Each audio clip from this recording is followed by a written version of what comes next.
Oke, rekan-rekan sekalian, kita berjumpa kembali di minggu yang kelima di kuliah pengalaman pengguna.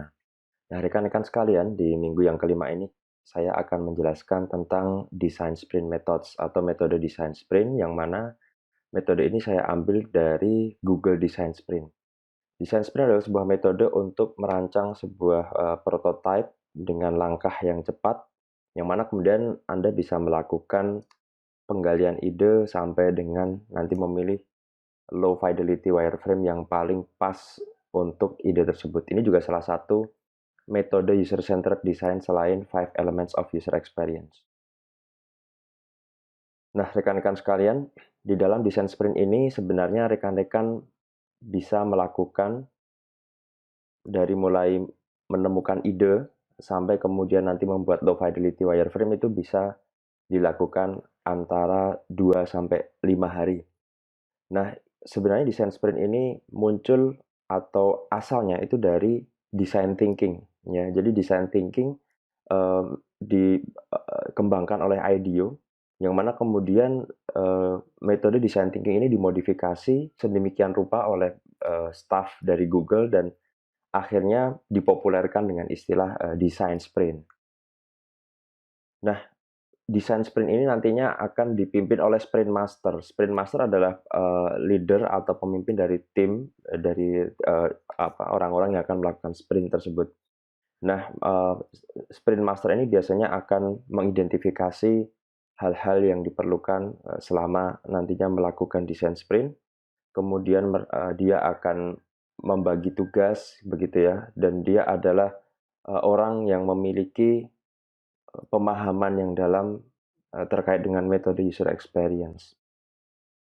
Biasanya orang yang kemudian memimpin sprint ini adalah orang-orang yang memang memiliki keahlian sebagai researcher atau designer user experience. Nah, rekan-rekan sekalian, di slide yang keempat ini rekan-rekan melihat buku yang menjelaskan secara detail tentang design sprint. Jadi buku ini ditulis oleh Jack Knapp dan kawan-kawan berjudul Sprint: How to Solve Big Problems and Test New Ideas in Just 5 Days. Jadi kalau rekan-rekan nanti berminat untuk mempelajari secara detail bagaimana desain sprint, rekan-rekan bisa membaca buku tersebut. Oke, kita masuk ke planning the sprint ya. Jadi bagaimana kita merencanakan desain sprint. Nah, sebelum kita melaksanakan sprint, kita harus mendefine sprint challenge yang kemudian akan kita hadapi ya. Nah, ini bentuknya seperti pernyataan ya atau statement. Di situ ada beberapa syarat atau faktor yang menentukan bagus dan tidaknya sebuah challenge yang akan kita selesaikan dengan sprint. Yang pertama, dia harus relevan. Jadi dia harus berhubungan dengan fokus dari tim yang nantinya akan melakukan sprint tersebut ya. Kemudian yang kedua, dia harus inspiring atau harus menginspirasi tim, dan yang ketiga dia harus fokus pada target audience atau target market tertentu. Nah, contohnya misalkan design an intuitive tablet reading experience app for children age 4 until 7 ya, fokus on quarter 4 2014 launch. Ya, contohnya adalah mendesain sebuah tablet aplikasi tablet ya yang digunakan untuk membaca untuk anak usia 4 sampai 7 yang nantinya akan di-launching pada kuartal keempat dari tahun 2014. Jadi di situ ada apa yang akan didesain, kepada siapa dan kapan ya. Jadi ada informasi yang detail di sana ya. Kemudian di situ juga ada definisi tentang apa yang nantinya akan dihasilkan, ya, deliverables ya. Misalkan di sini deliverables-nya atau apa yang nanti akan dihasilkan adalah police mock-ups ya. Jadi mock-up yang nantinya akan digunakan ya, mock-up dari aplikasi yang akan digunakan, dan prototype yang bisa diklik. Ya, jadi yang bisa tombolnya bisa dioperasikan sebagaimana aplikasi yang sesungguhnya. Yang mana kemudian mock-up ini akan digunakan untuk user experience testing nantinya. Ya, kita akan jelaskan itu setelah ujian tengah semester. Nah, rekan-rekan sekalian, di slide yang ke-8 ini rekan-rekan akan melihat tentang siapa saja anggota dari desain sprint yang nantinya akan melakukan proses mulai dari perancangan sampai menghasilkan prototype atau mock-up yang bisa diklik. Nah, pertama kali kita harus mengumpulkan atau mengidentifikasi siapa saja yang nantinya akan terlihat dalam proyek tersebut. Rekan-rekan bisa melihat di slide yang ke-8 bahwa sprint master inilah nantinya yang bertugas untuk mengidentifikasi siapa saja eh, orang-orang yang terlibat dalam proyek tersebut, dan biasanya yang terlibat itu tidak hanya desainer saja, tapi juga ada orang yang kemudian berhubungan langsung dengan fungsionalitas dari aplikasi tersebut. Misalkan software engineer yang nantinya akan merancang fungsionalitas dari sisi programmingnya misalkan. Kemudian ada juga orang-orang yang terkait dengan sisi visualnya, misalkan visual designer. Dan juga orang-orang yang bertugas untuk menguji aplikasi tersebut, misalkan user experience researcher. Nah, idealnya anggota tim dari sprint ini ada sekitar 5-8 orang, yang mana dengan adanya anggota yang kecil tadi, desain sprint bisa dikerjakan secara optimal. Nah, sebelum kita melakukan sprint, biasanya kita akan melakukan audit terlebih dahulu, sebab tidak semua aplikasi yang kemudian didesain melalui sprint itu adalah aplikasi yang benar-benar baru. Ada kalanya aplikasi yang kemudian didesain tersebut adalah aplikasi yang sebenarnya sudah ada dan memerlukan update atau pembaharuan, sehingga di sini ya tim harus melakukan audit atau memeriksa hal-hal yang terkait dengan sprint tersebut. Misalkan rekan-rekan bisa melakukan interview kepada stakeholders atau pihak-pihak yang terlibat dalam proyek tersebut, atau bisa melakukan review terhadap dokumen-dokumen teknis yang menentukan bagaimana kemudian aplikasi tersebut akan dirancang, atau kemudian bisa melakukan review terhadap pengguna atau user yang kemudian relevan dan seterusnya. Intinya adalah di sini ya, proses audit itu dilaksanakan untuk melihat hal-hal yang berhubungan ya dengan proses sprint yang nantinya akan dilakukan. Kemudian tim seharusnya mempersiapkan hal-hal yang dibutuhkan juga untuk melakukan sprint ya. Ini disebut sebagai sprint deck. Nah, nantinya kita akan melihat apa saja yang perlu diperhatikan atau dipersiapkan untuk melakukan sprint. Nah, ini adalah beberapa perangkat yang diperlukan untuk melakukan sprint. Misalkan rekan-rekan perlu melakukan setting timer di sana dan perlu menyamakan waktu yang kemudian dibutuhkan oleh masing-masing anggota tim untuk melakukan sprint. Kemudian rekan-rekan juga perlu menyiapkan kertas, karena kertas inilah nantinya yang akan digunakan untuk melakukan prototyping dan juga untuk merancang software tersebut secara umum ya.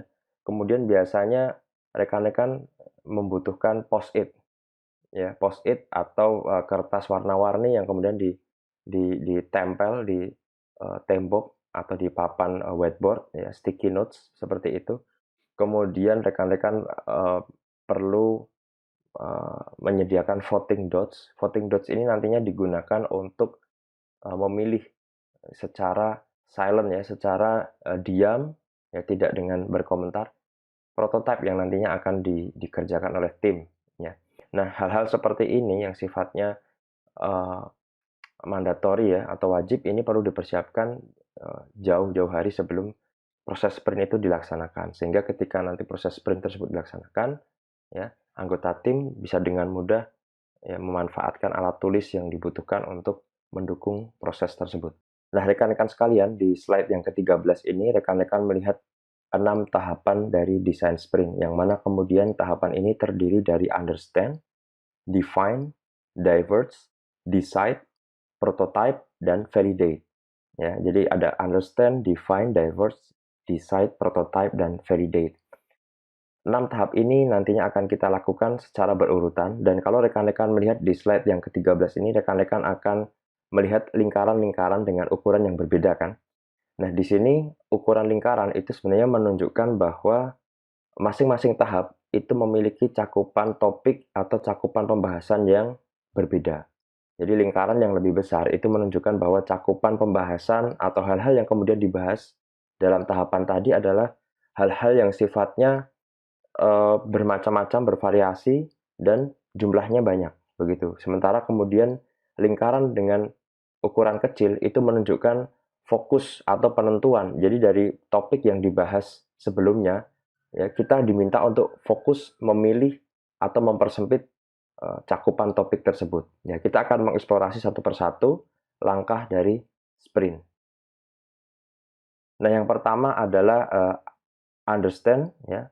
Understand ini maksudnya adalah bagaimana kemudian kita bisa memahami kebutuhan dari user, ya. Apa saja kebutuhan bisnis yang kemudian nantinya akan mendasari dari proyek tersebut dan bagaimana kapasitas teknologi yang dimiliki, ya. Kemudian define adalah kita menentukan apa sebenarnya strategi kunci dan fokus kita akan ada di mana. Kemudian diverge, ya, adalah sebuah langkah untuk mengeksplorasi ide. Ya, jadi berbagai macam ide yang kemudian nantinya akan muncul, itu akan dieksplorasi dalam langkah yang ketiga. Kemudian decide adalah memilih ide-ide terbaik yang sudah dieksplorasi. Kemudian prototype adalah membuat, ya, artefak atau desain baik itu low fidelity maupun high fidelity. Dalam konteks kali ini goal, misalkan nantinya kita akan membuat high fidelity prototype, maka itulah goal akhir dari langkah yang kelima ini, ya. Kemudian yang terakhir adalah validate. Validate ini adalah langkah untuk menguji prototype yang sudah didesain tersebut kepada calon pengguna aslinya, atau kemudian kepada stakeholder bisnis dan juga kepada expert di bidang teknologi yang kemudian nanti akan menggunakan produk tersebut. Nah, kita akan mulai dari langkah yang pertama, rekan-rekan. Jadi di langkah yang pertama ini, kita akan memahami kebutuhan dari stakeholders atau kebutuhan dari proyek tersebut secara bisnis, kapabilitas teknologi yang kita miliki, dan juga kebutuhan dari pengguna. Nah, ada beberapa macam yang biasa digunakan dalam understand methods, ya. Nanti kita akan bahas satu persatu, ya. Nah, rekan-rekan sekalian, di langkah yang pertama atau metode yang pertama, understand methods, cara pertama untuk memahami uh, kebutuhan user, ya, kapabilitas teknologi, dan bagaimana kemudian kebutuhan bisnis adalah dengan melakukan 360 degree lightning talks, ya, yang mana adalah aktivitas ini terdiri dari presentasi secara singkat, ya, 15 menit yang terbagi menjadi 3 bagian, ya. Bagian yang pertama atau 5 menit pertama adalah presentasi tentang business goals dan success matrix-nya. Jadi di sini tim yang nantinya akan berhubungan erat dengan aspek bisnis dari proyek tersebut akan mempresentasikan apa sebenarnya tujuan bisnis dari proyek tersebut dan bagaimana mengukur kesuksesan dari proyek tersebut. Nah, kemudian di bagian yang kedua, tim yang nantinya akan berhubungan dengan permasalahan teknis mempresentasikan kapabilitas atau kapasitas teknis yang dimiliki oleh tim itu seperti apa, termasuk tools, software, dan apapun itu yang berhubungan dengan hal-hal teknis, serta tantangannya atau hal-hal yang barangkali mungkin tidak bisa dilakukan oleh tim pada saat itu.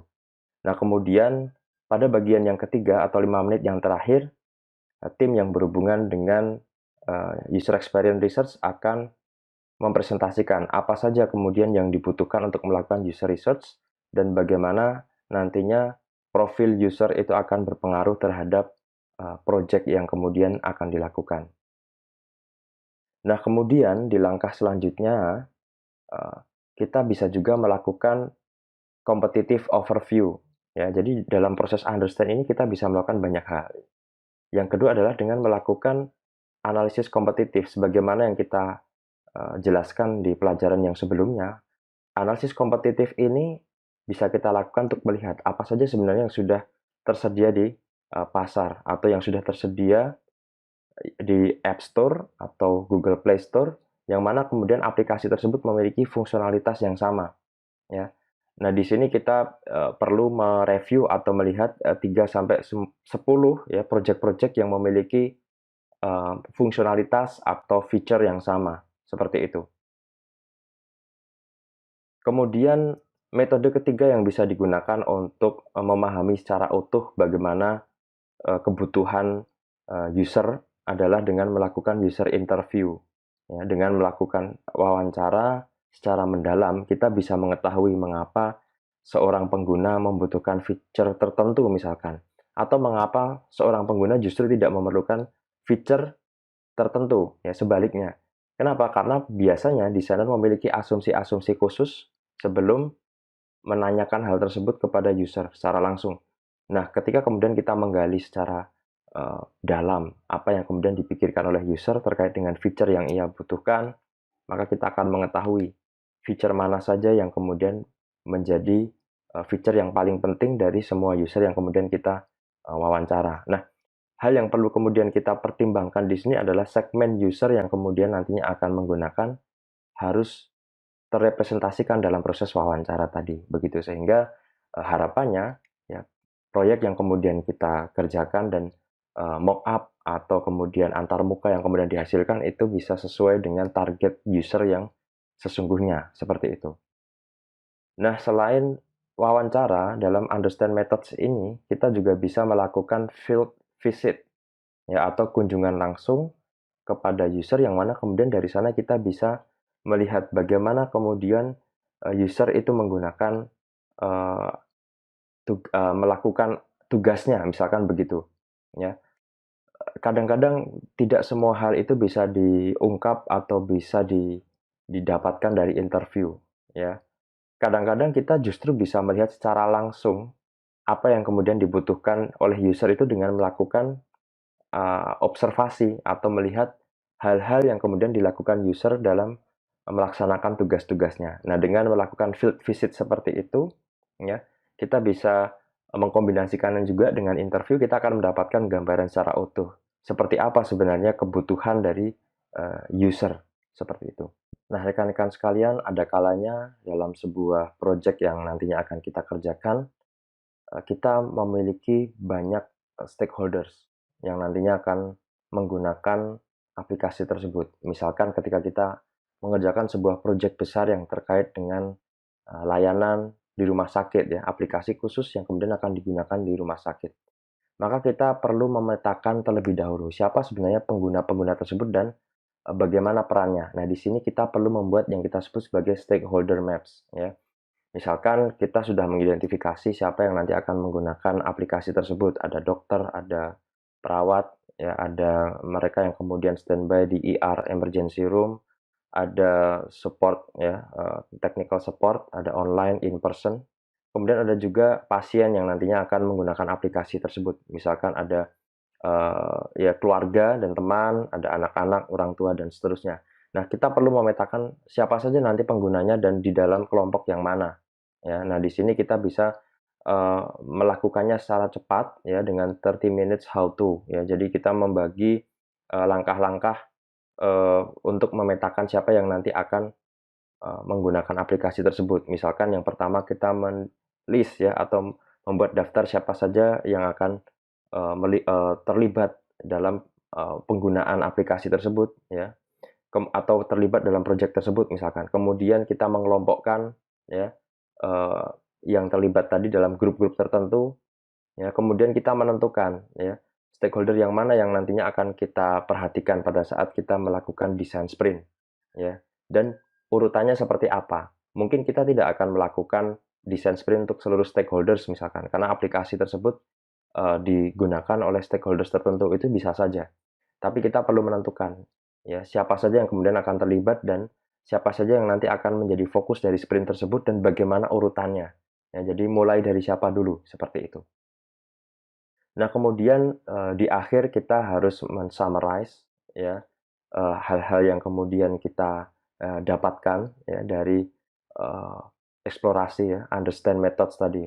Nah, disinilah kemudian kita bisa menggunakan sticky notes atau post-it yang nantinya kita gunakan untuk menempelkan hal-hal yang dibutuhkan bagi kita untuk supaya apa? Supaya kita bisa mengorganisir ide-ide kita dengan lebih mudah ya. Jadi dengan menggunakan, sticky notes atau Post-it begitu ya, kita akan dengan lebih lebih leluasa, memindah-mindah gitu ya, ide-ide yang nantinya muncul atau, temuan-temuan kita ya, selama proses, mendalami kebutuhan users ya, bisnis goal dan, kapabilitas teknis yang kemudian dimiliki oleh tim.